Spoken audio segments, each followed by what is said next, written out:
Bonjour mesdames, bienvenue aux méditations quotidiennes au féminin. Aujourd'hui, deux amours en un. Première partie.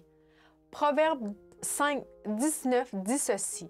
« Sois en tout temps enivré de ses charmes, sans cesse épris de son amour. » Ce texte est un conseil que Salomon donna à son fils, mais nous ferions bien d'entendre la voix de Dieu faisant appel à notre cœur.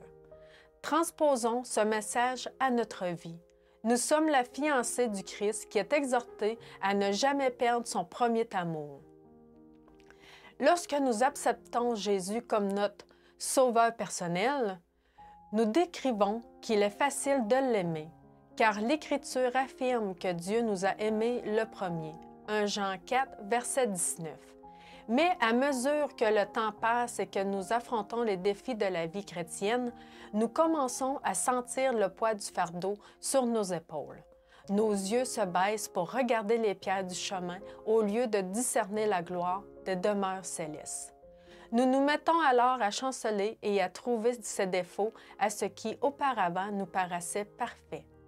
Nous regardons autour de nous et nous ne voyons aucun plaisir à retirer d'une vie chrétienne. Que se passe-t-il alors? Nous avons besoin d'écouter à nouveau ces paroles. « Prenez mon joug, car mon joug est aisé et mon fardeau léger. » Matthieu 11, 29 et 30. Nous devons nous réjouir du salut obtenu au calvaire.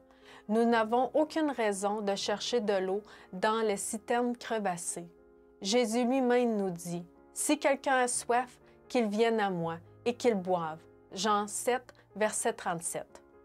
Nous pouvons encore entendre la peine de Dieu exprimée par l'intermédiaire du prophète Jérémie. « Car mon peuple a doublement mal agi. Ils m'ont abandonné, moi, la source d'eau vive, pour se creuser des citernes crevassées, qui ne retiennent pas l'eau. » Jérémie 2, verset 13. Recrée-toi en l'amour, en la solitude de Dieu.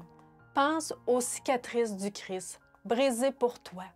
Souviens-toi que le Saint-Esprit se préoccupe de ton salut en intercédant par des soupirs inexprimables. Romains 8, verset 26. N'abandonne jamais cet amour, puisse-t-il ne jamais être étouffé par le temps ou les préoccupations de la vie d'aujourd'hui. Aime Jésus de même amour qu'il t'aime. Régis-toi en lui toujours. Bonne journée dans le Seigneur et à demain!